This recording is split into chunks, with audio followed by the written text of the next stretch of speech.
Your job is go and fetch the water, peel the potato, clean the table, clean outside, check the dog, check the visitor. Don't be like me. Do not be like me who went to makoti duties without a kid. Yes, you can't wear pants to makoti duties. I didn't know. Thank you. What's good? What's happening? What's up, everybody? Thank you so much for joining me today. My name is Makele, your guide to girl with contagious energies.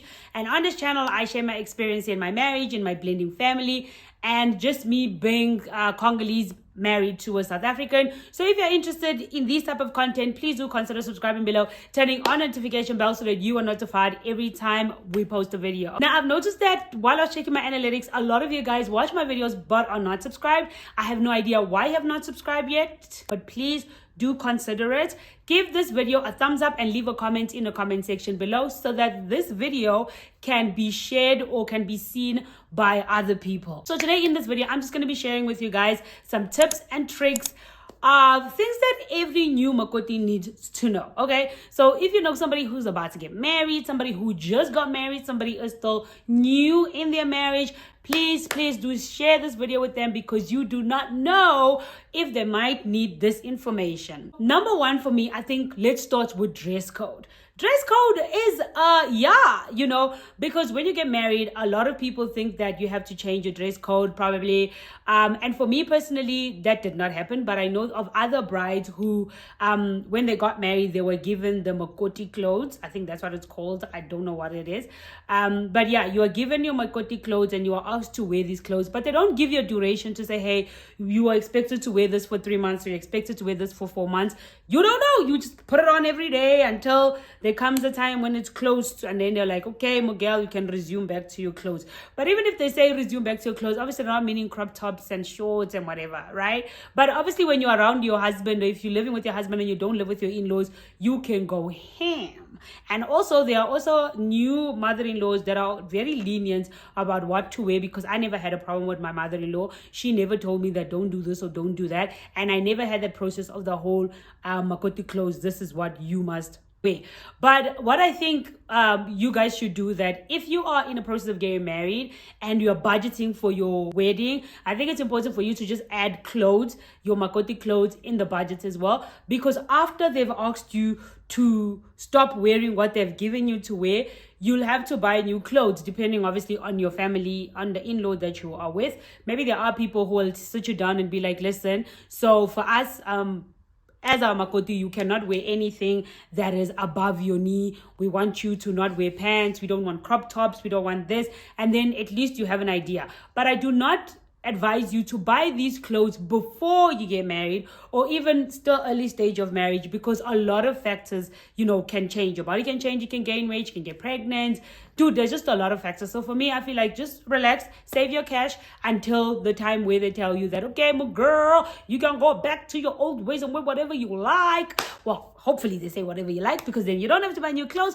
But just in case they say, we don't want this and this and this and this. We want you to look this certain way for us and whatever. So I advise you to just wait until that time, and then you go and you buy your clothes and whatever. But I do know that your husband won't mind. But obviously, if you're living with your in-laws, it's a different story. But if you're not living with your in-laws, maybe when you go visit your in-laws, or when you're going to be around your in-laws, you just dress according to how they want you to dress like, right? Compromise. Number 2 is the makoti duty kits. Yeah, bruh, don't be like me. Do not be like me who went to makoti duties without a kit. How are you a mechanic without a toolbox? Bruh. Imagine an account without a calculator. That was me. Okay, so that's a story for another day. But so for me, when my mother-in-law was here, I was very spoiled. I'm just gonna put it out there. I was extremely spoiled. I never had to worry about makoti duties. I never had to worry about stuff, because for some reason my mother-in-law was like, this is my egg, okay? Leave this egg here. So dude, ever since from the time I got married until my mother-in-law passed away, I never, not even once, did makoti duties. And I'm not even going to sit here and lie to you guys. I never ever did makoti duties besides serve tea at home or whatever. But peeling, going to funerals, I never did any of that. Or maybe because people didn't die. But anyway.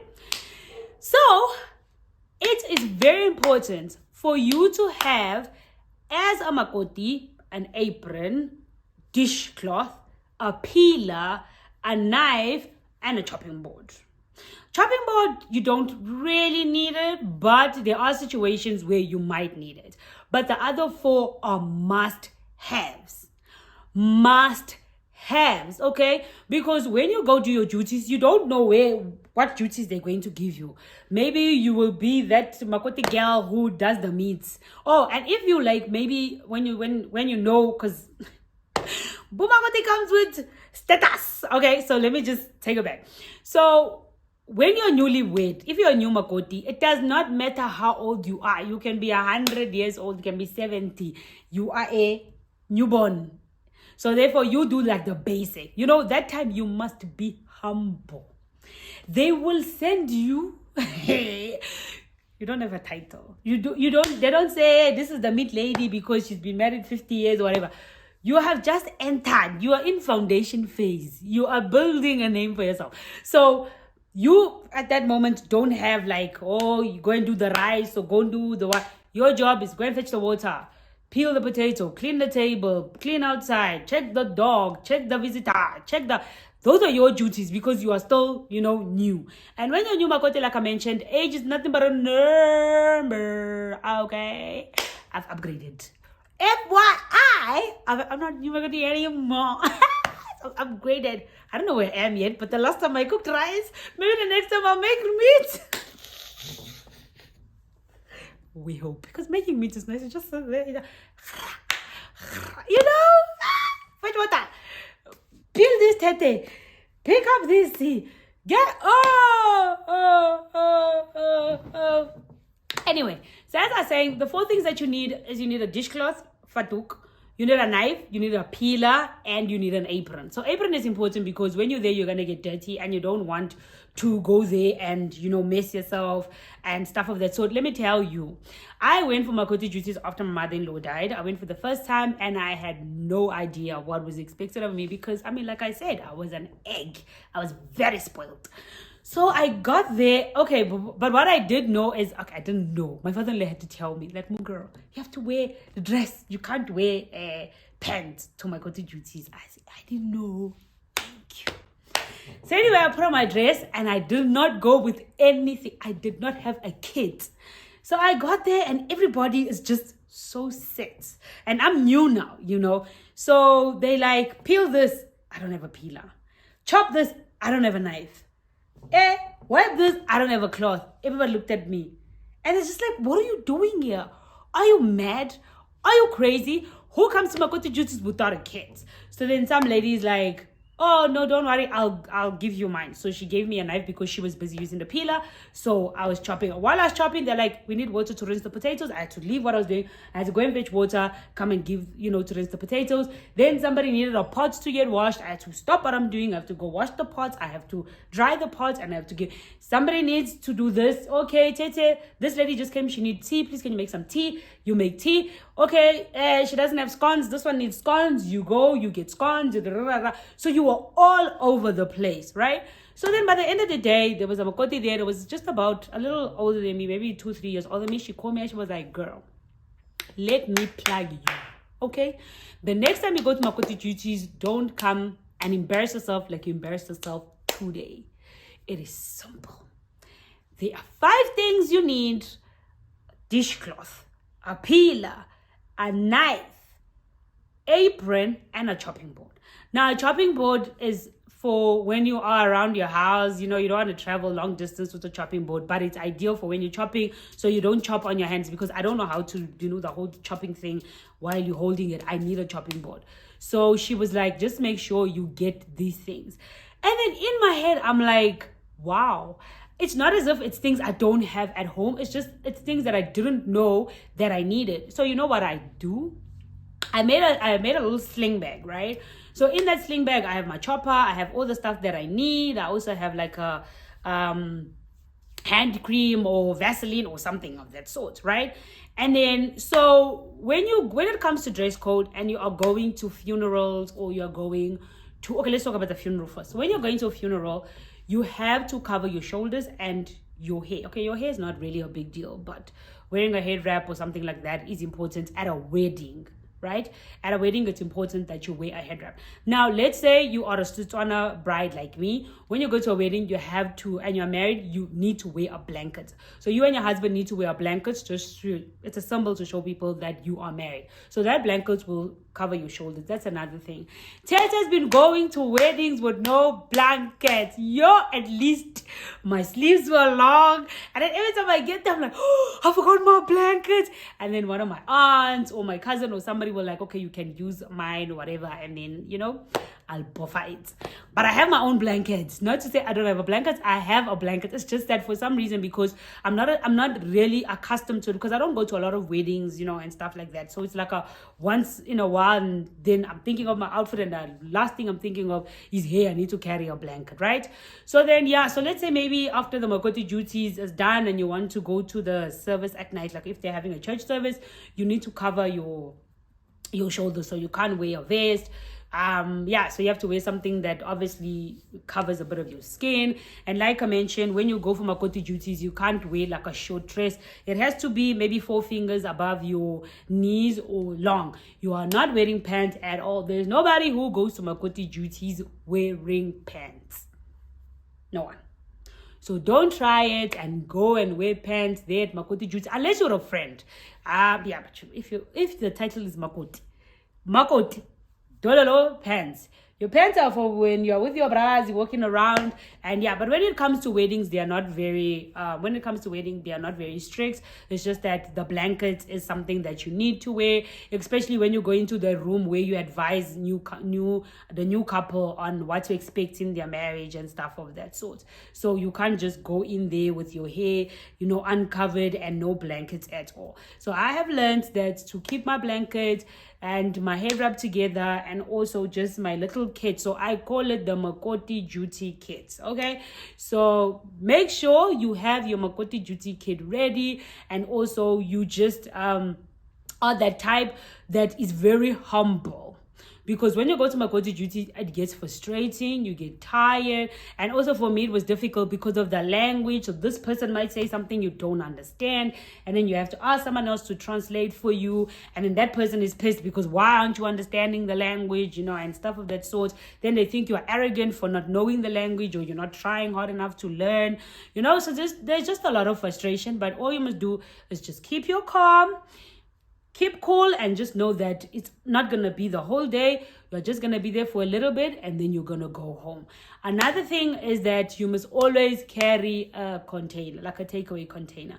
Now, obviously, a takeaway container is for MVPs. I'm not an MVP yet, but I have rakhadis who are MVPs. So me too, I'm MVP, okay? So I say a lunchbox or a Tupperware because, like, sometimes you can go to makoti duties, like, let's say for a wedding. They're going to have a wedding the next day. So you guys are cooking, you're peeling, you're singing, you're doing all these things till like late at night, and then you come home and you have a kid, you have a husband, you have someone waiting for you at home for food. If you have a takeaway, you can always just ask them to give you a little bit of food, so that when you go home, you don't have to cook. Nobody's going to be cooking at 8 o'clock. Nobody's going to be cooking at 9 o'clock, 10 o'clock at night. But at the same time, you don't want to serve your family bread and peanut butter, right? So you want to give them at least a decent meal, even though you didn't cook it. So another tip is, if you're the MVP, like the one that makes the salad, or I'm not there yet, I'm cooking rice. The one that makes the salad, or the ones that cook meat, and you like your meats in a certain way, like maybe if you like paprika, an example, if you like paprika, you can always just carry your own spices that you like. Like for me, I like beni. So beni is a little chicken spice. I don't know if you guys know it, but I'll put a little picture here so you guys can see. Like, I love beni. I put beni in everything, right? So if I get to that MVP level where I'm shakering in the meat, I will put my own beni just to make sure that the food is according to my taste. But I think I actually, to be honest, I don't want to get to the level where I cook meat, because I feel like the pressure of cooking on a 3-legged pot and making that meat taste nice is just wow. So at weddings and stuff now, I go to my rakhadi when she's cooking. I look, okay, this is how it's done, because it's different. It's different when you're cooking at home for 4 people in a small pot, and when you're cooking for 100, for 30 people in a big pot. Taste is not the same. Don't think, I'm a master chef in a small pot. I cook for 6 people, I'm a master chef. Therefore, when I go to a big pot, I'm going to be master chef. Don't bluff yourself. These are just the stuff that I have learned along the way. Maybe there are more, I just can't think of them right now because I'm just that girl that did not jot down things so I can remember. I just like, I've been a makoti 5 years, I can do this. But anyway, so yeah, just remember it's the new clothes, because you don't know which family you're going to get. You might not be as lucky as me, where your mother-in-law, your father-in-law is okay with you wearing shorts and walking around with crop tops. You might not be lucky. So just prepare, just keep some cash. Make sure you have a takeaway container every time you go. Don't forget your blankets like me when you go to weddings. And remember to always cover your shoulders. Wear something that cover your shoulders and a doek on your head. And don't forget your makoti kits. Just get a little bag. You can get it sewn, you know, or stuff of that sort. And another thing, like when you go to weddings, a lot of weddings, as much as they don't say wear tradition, or most traditional weddings, they ask you to wear traditional clothes. So like before you sew your clothes, it's always good to just confirm with your mother-in-law, even if you're not living with her, because you don't want to get there, you're cleavaged and she's just like not approving with her eyes. Or maybe you don't have to check with her, but just check with your husband. Hey, but no, don't check with your husband. If you have a husband like mine who says everything is okay, no baby, it's fine. But I understand with him it's different because his parents aren't strict on what to wear or whatever you do. So I remember I went to my father-in-law and I was like, because I live with my in-laws, right? So I went to my father-in-law and I was like, I want to cut my hair, because I'd spoken to my husband and my husband was like, no, it's fine. He doesn't mind whatever I decide to do. So I went to my father-in-law and I was like, hey, Dad, I really want to cut my hair and I just wanted your opinion. What do you think? And he's like, why are you asking me? The hair's not on my head. The hair is on your head. Whether you cut, whether you dye, whether you do, I do not care at all. That is between you and your husband. Do not include me in you and your husband's affairs. So at least now I know that I don't have to ask my father-in-law about anything, whether I dress or whatever. But I feel as if maybe he feels uncomfortable, he might not be able to talk to me. He'll talk to my husband. And the reason why I'm referring to my father-in-law a lot in the video is because he's the only one that we live with right now, because my mother-in-law died in 2020, right? So yeah, just make sure that, but I also feel like it's important to have a conversation just to gauge like what your in-laws are like while you are still, you know, the process have already started. They sent a letter to your father and your uncles read that letter and they have the count number in your head, you know, and you and your in-laws are obviously building friendship. Or if your in-laws, maybe you have a sister, you can just ask your sister like what's expected of the daughter-in-law at your house. You know, what is this? Is there anything that I need to be aware of? Is there anything that's going to shock me? You know, so that you are also prepared for all of that stuff. So makoti duties are amazing because the people sing, we dance, we cook. It's nice. I really like my makoti duty. Like, I really like it. But maybe because I really got married into a really good family, I don't even want to lie. My in-laws are amazing, from the youngest to the oldest. They really and truly love me, and I love them to bits and pieces. I'm sharing based on my experience, but please in the comment section below share some of your experience as a makoti. What are some of your challenges, some of the adjustments that you need to be like, oh my god, I didn't know this was going to happen. You know, just share in the comments so we can educate new makotis, we can educate or share with people who are soon to be makotis.